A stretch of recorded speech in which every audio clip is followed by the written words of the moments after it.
Bien, donc, on va voir autre chose concernant le texte. Autre chose, c'est-à-dire que vous allez devoir aller chercher une image sur le web. Une image, ah ben, on va aller chercher une image d'un motif, ça, ce serait pas mal. Un motif existant sur le parce qu'on n'a pas encore parlé des motifs qu'on peut rechercher sur le web. Donc, ce sera l'occasion de parler de ça. OK.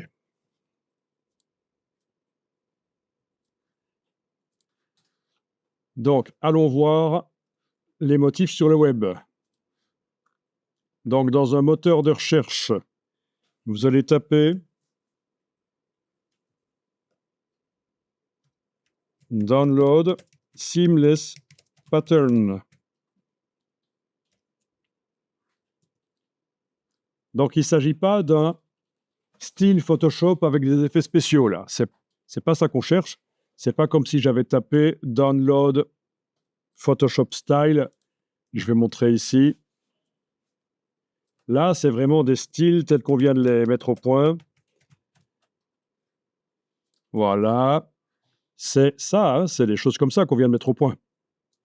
Mais vous voyez qu'il en existe plein déjà faits. Donc, vous allez peut-être éviter de, si vous voulez faire ce genre d'effet, bling bling, vous allez peut-être éviter de chercher comment on fait et télécharger ce truc, si c'est gratuit. Non, ici, c'est des patterns qu'on cherche et c'est valable aussi pour Illustrator. Même si ce sont des motifs sous forme de pixels, ils sont utilisables dans Illustrator. Il n'y a pas que les motifs vecteurs qui sont utilisables dans Illustrator. Donc, mais là, c'est pour Photoshop. Alors, il faut préciser, il faut aller dans la partie images, oui, c'est le mieux pour rechercher. Et qu'est-ce que vous voulez comme motif? Vous pouvez le préciser. Vous avez une idée? Si je cherche des avions, est-ce que je tombe sur des motifs avec des avions? Oui, amusant. Ah ouais. Ce que vous voulez, quoi. Des poissons. Voilà, etc. Ah, Vector Stock, ça c'est payant. Il y a des filigranes. Vector Stock, pourquoi pas? Il n'est pas interdit de s'affilier à ce genre de choses. Dreamtime, c'est un autre. J'ai peut-être oublié de préciser que je voulais des gratuits. Seamless, ça veut dire sans raccord. Pour ceux qui ne connaissent pas, ça veut dire que lorsque on va répéter côte à côte le motif, il va... Tiens, là on est sur FreePic. Très intéressant aussi pour avoir plein de graphismes de départ. Donc ça veut dire au raccord, ça veut dire vous connaissez. Là, je vais cliquer sur afficher l'image. Vous avez aussi un motif qui s'affiche. Si vous avez demandé Seamless, il est probable que lorsqu'un objet déborde par le haut, il réapparaît par le bas. Quand un objet déborde par la droite, il réapparaît par la gauche. Donc ça veut dire que si je le mets côte à côte plusieurs fois, répété, il devrait être... on verra pas les raccords. On verra que ça se répète, mais on verra pas les raccords. Voilà, là, je vais les mettre dans un dossier que j'ai appelé « Images sur texte ». Quel est le format, tiens, de cette chose? On va voir. Point à vif, on va voir si c'est ouvrable dans Photoshop, ça. Donc, je vais continuer dans ce fichier.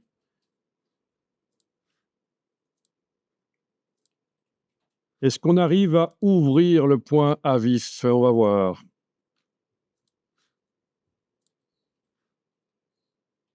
Ah, il y a... Ça s'ouvre dans Camera Raw, comme si c'était du RAW. Il me demande de... Voilà. C'est comme si c'était du RAW. C'est peut-être du RAW, d'ailleurs. Je ne connais pas. Vous connaissez le point à vif? Bien, donc ici, je vais cliquer sur ouvrir. Je vais pas commencer à faire des corrections dans Camera Raw. Alors, vous connaissez Lightroom? Lightroom, le logiciel de Adobe qui permet de développer les photos. On parle de développement numérique parce que le capteur met tout ce qu'il capte quasiment, le capteur le met dans le fichier RAW. Et puis, vous avez Lightroom pour... Voilà, Lightroom pour faire le développement photo. Eh bien, Camera Raw, c'est le même principe, mais en tant que module intégré à Photoshop. Donc, c'est un filtre dans Photoshop pour pouvoir ouvrir des RAW, les modifier. Et ça va aller un peu moins loin que Lightroom, bien sûr. Donc, personnellement, je préfère utiliser Camera Raw, mais je ne suis pas photographe non plus. Enfin, je l'ai été à un certain moment avec même des appareils Mamiya de grand format. C'était encore quoi comme format? C'était... Moi, je pense que c'était 8 cm sur 10, les photos, des choses comme ça. Mais enfin, bon, voilà, c'était une autre vie. Maintenant, ça ne m'intéresse plus de consacrer trop de temps à la photo. Donc, Camera Raw, ça convient. Donc, je vais faire ouvrir, dans mon cas. Et voilà, le fichier pixel, qui au départ était peut-être vectoriel, mais en tout cas, là, c'est des pixels. Vous avez tous et toutes votre fichier. Vous allez demander édition utilisée comme motif. Édition utilisée comme motif. Vous pouvez lui donner un nom si vous voulez, sinon je vais garder ça. Et je clique sur OK. Et il est dans la palette des motifs. Donc la palette des motifs, on l'a dans menu fenêtre, motifs. Donc petit rappel comment j'ai obtenu le motif au départ. Dans un moteur de recherche, Download Free Seamless Pattern, j'ai précisé que je voulais des poissons, mais vous précisez ce que vous voulez ou pas. C'est parce qu'il y en a tellement des dizaines de milliers que voilà. Et alors, je suis dans la partie images. Et éventuellement, au niveau des filtres, on peut enclencher la licence, mais là, je ne l'ai pas fait.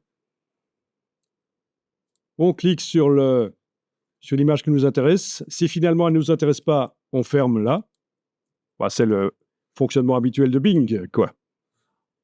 Voilà. Et quand on a un truc qui nous intéresse, on clique sur « Afficher l'image ». Avec un peu de chance, elle s'affiche. Là, c'est du JPEG. Donc, ça, je ne passerai pas cette fois-ci par Camera Raw, c'est sûr. Enregistrer l'image sous. Voilà, je l'enregistre. Et puis, l'ouvrir dans Photoshop, fichier ouvrir. Voilà. Ah tiens, Camera Raw est réglé pour ouvrir les JPEG apparemment. Ça, c'est surprenant. C'est pas grave, je fais ouvrir. Voilà. Et on a l'image. Tiens, je vais quand même aller vérifier les droits. Parce que moi, ça m'intéresse un peu de voir d'où ça vient, ce truc. Ah, ça vient de FreePic aussi. Donc, et c'est certainement gratuit. Si on le trouve comme ça en direct par un moteur de recherche, ça veut dire que ça fait partie de leur collection gratuite, donc pas de problème.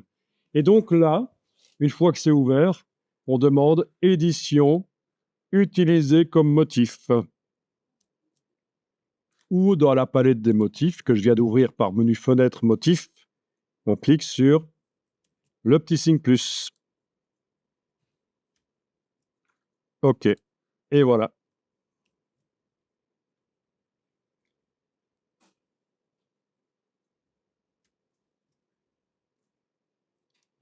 C'est quoi ce truc?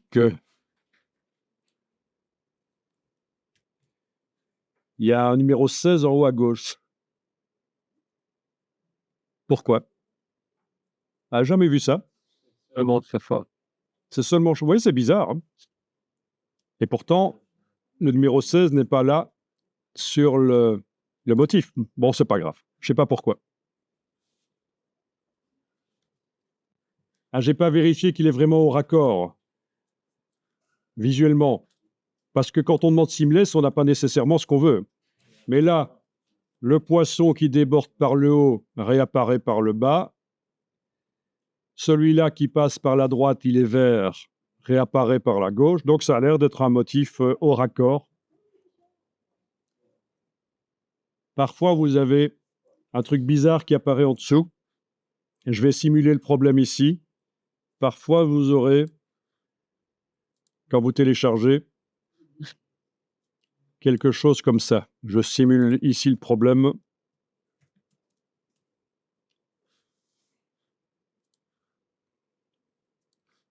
Votre motif au raccord, il aura une bande avec du texte qui déborde comme ça. Ben, il faudra recadrer avec l'outil de recadrage, par exemple. Donc, je vous rappelle, rien dans les cartouches ici, sinon on clique sur effacer. Voilà. Il faudra aller recadrer.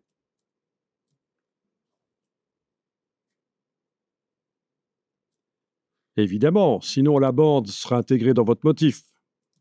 Et puis, édition utilisée comme motif. Bon, les motifs qui sont ouverts là, on n'en a plus besoin, on peut les fermer. Ils restent dans la palette des motifs. Et ils sont sur votre disque dur au cas où. Donc ici, dans la palette des calques sur notre image, on va voir qu'on peut créer un calque de motif. Donc vous allez dans le menu de la palette, dans le menu ici, faire un calque de motif, par exemple. Bon, c'est la même chose que d'aller dans le menu calque en haut de l'écran et demander nouveau. Non, c'est pas là. Où est-ce qu'ils sont les calques? Ah ben, comme j'y vais jamais par là, mais en tout cas, on peut y aller par là aussi. Hein. Calque Calque de remplissage, oui, c'est des calques de remplissage. Nouveau calque de remplissage motif, voilà. Donc, OK, le voilà, avec une boîte qui s'ouvre, et dans la boîte, j'ai ici la palette des motifs. Et je vais aller chercher en bas le motif qui m'intéresse. Voilà. Et là, ça se répète. Sans raccord visible. Nickel. OK. Il évoque là. Voilà. Et quand on double-clique sur la partie gauche, on a le réglage qui s'ouvre à nouveau, celui qui était apparu quand on avait créé le calque de remplissage. Et on a l'angle, l'échelle. L'état.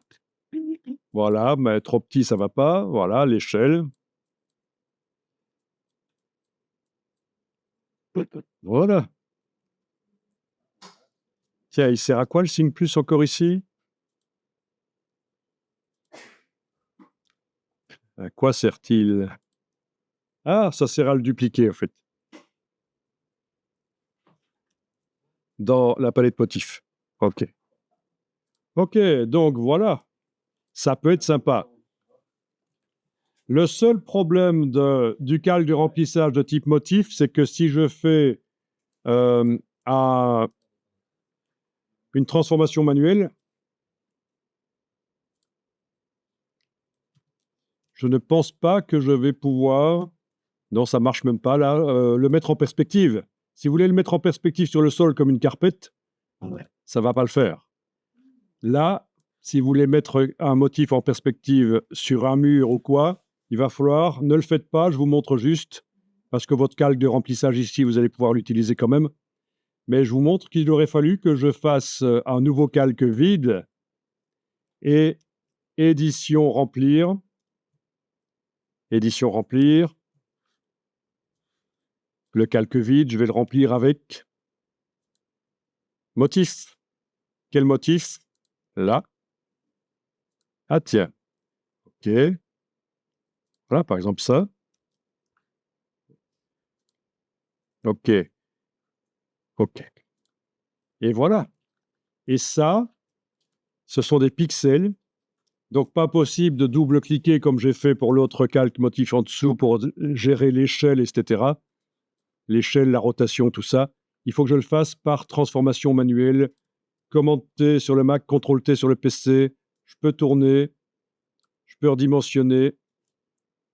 Et surtout, avec la touche CTRL enfoncé sur le PC ou commande sur le Mac, je peux mettre en perspective si je veux, où je veux.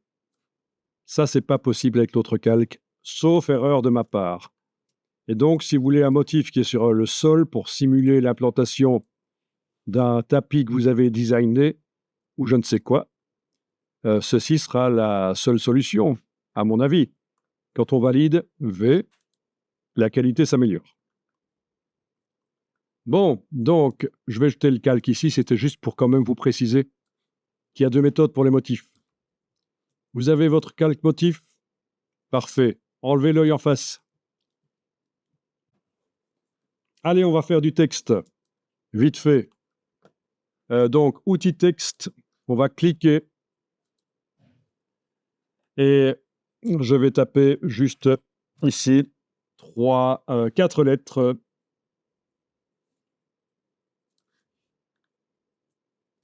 Avec transformation manuelle, je vais agrandir.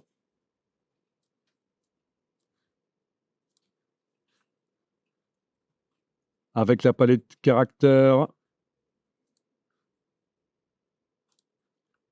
choisir la police éventuellement et la graisse. Est-ce qu'on a la graisse ici? Oui. L'approche, etc. Bon, voilà.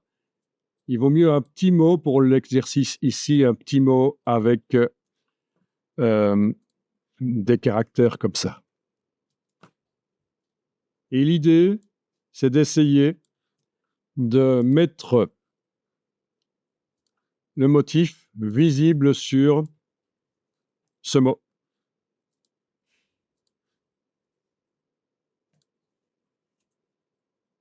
Donc, toute image, même une photo qui représente, je ne sais quoi, des tortues ou n'importe quoi, pourrait être visible uniquement à l'endroit du mot. Est-ce que vous avez une idée comment on va faire ça? Ça va se faire avec les deux calques ici, là et là. Nous avons vu ce matin la technique qui permet de faire ça. Elle est dans ce fichier ici, la technique.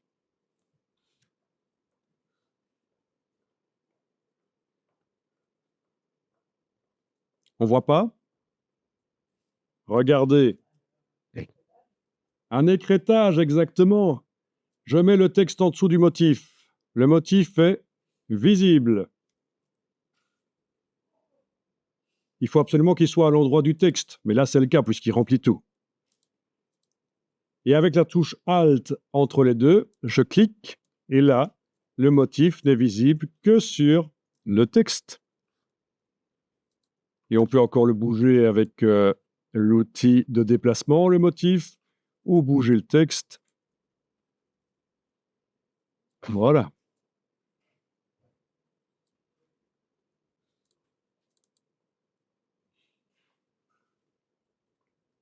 Tiens.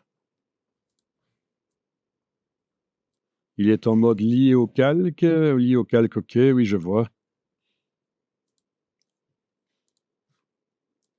Si on veut bouger le texte et le motif ensemble, il faut activer les deux calques avec la touche majuscule. Ça marche. C'est pas joli, ça?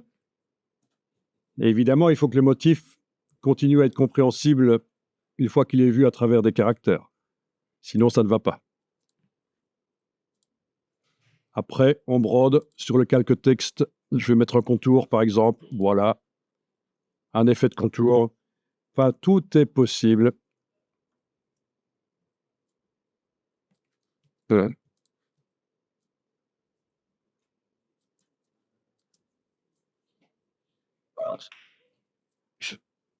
Est-ce que ça a fonctionné?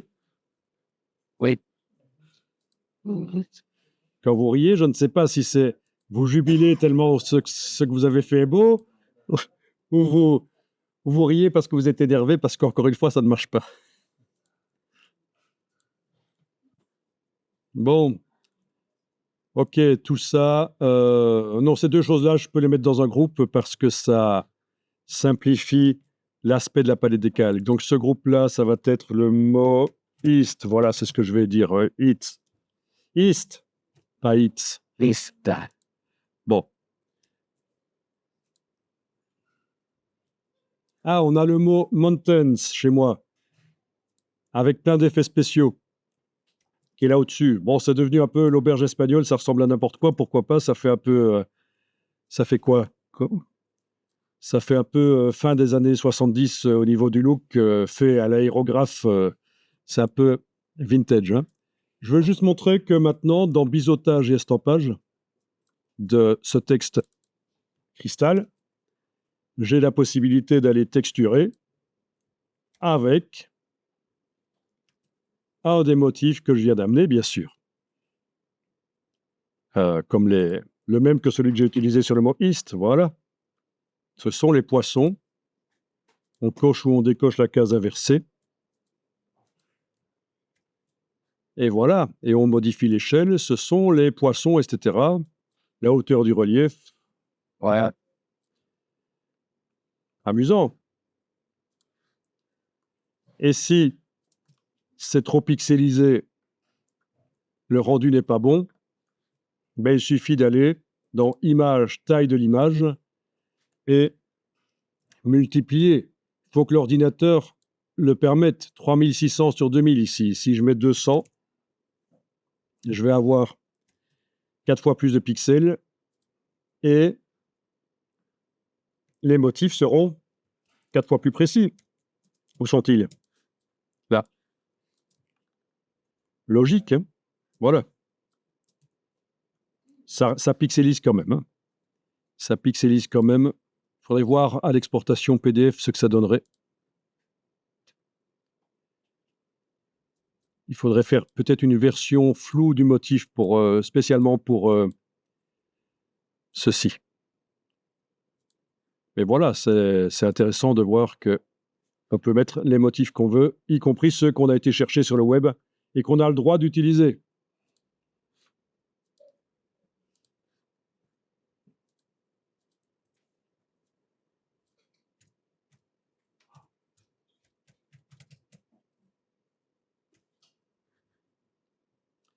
OK.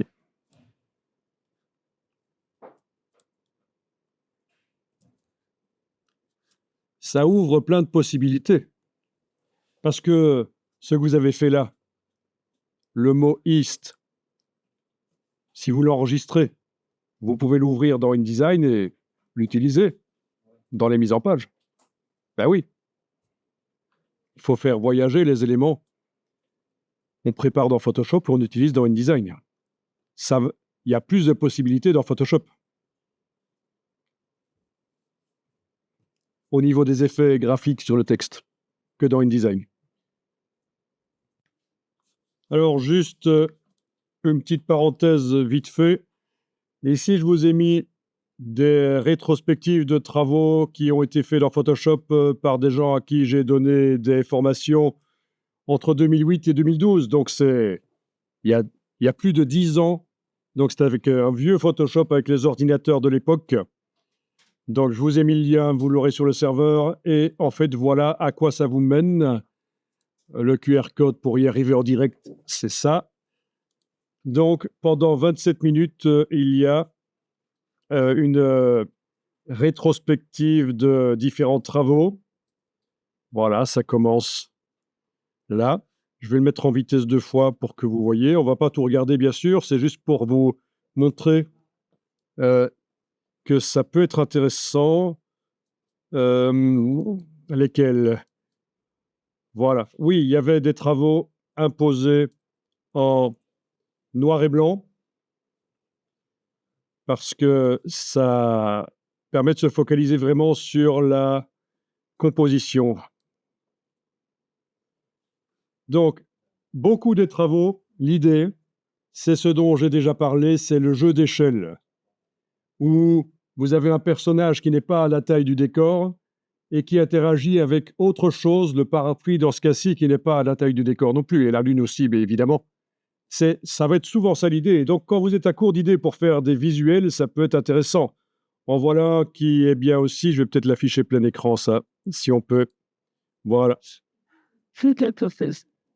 Donc, et alors, il y a souvent de la plongée ou de la contre-plongée. Donc, c'est des vues de 3/4 pour qu'on sente bien le volume. Vous voyez, ce n'est pas des vues de face ou de profil, c'est du 3/4, plongeant ou contre-plongeant.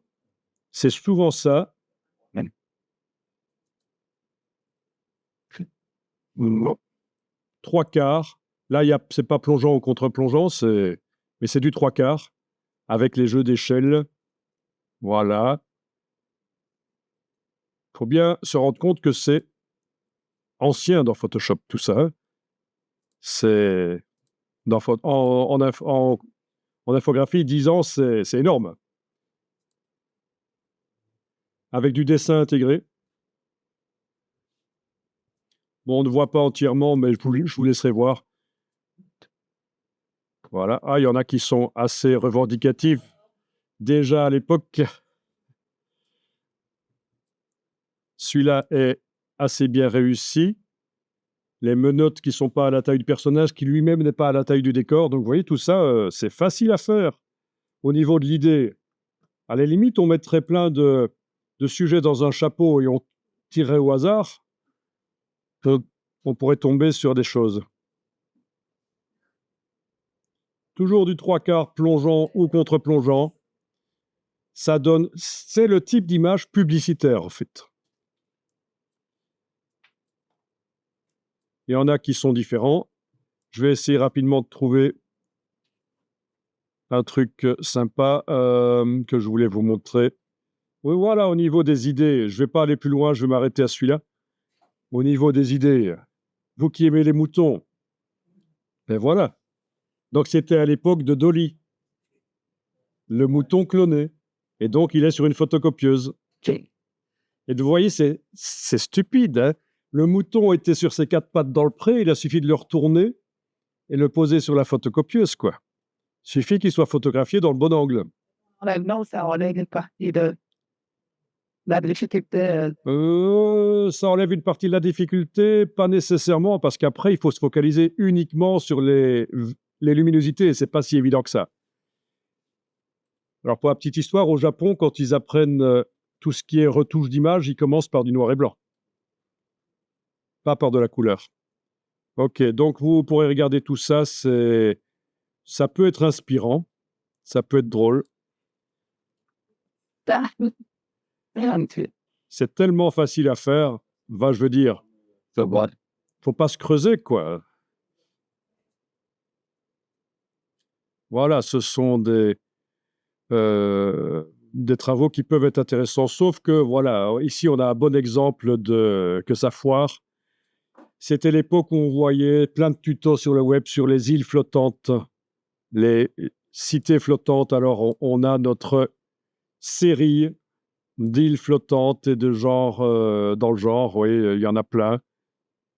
Donc, ça commence à être un peu ennuyeux au bout de la 50e qu'on voit, quoi. Bon, j'arrive pas à retomber sur l'autre île flottante, mais bon, voilà. Et alors, pour la petite histoire, donc, les stagiaires devaient faire des projets, 10 projets griffonnés sur un papier, et puis on en discutait, on voyait quel était le plus intéressant.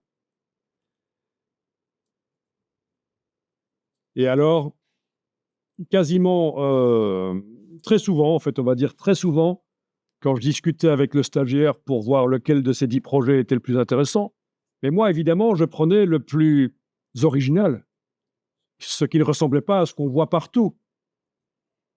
Et ça dépitait le stagiaire. Je l'entendais retourner, s'en aller en disant à ses camarades, il a choisi le plus mauvais parmi tout ce que j'ai proposé. Mais pas du tout, c'était le moins banal, quoi, tout simplement.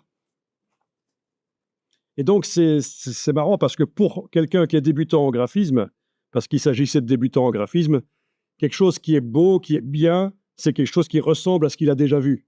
Tandis que pour quelqu'un qui est un peu plus évolué, ce qui est bien, c'est quelque chose qui ressemble à ce qu'on n'a pas encore vu. Voilà, c'est ça l'idée.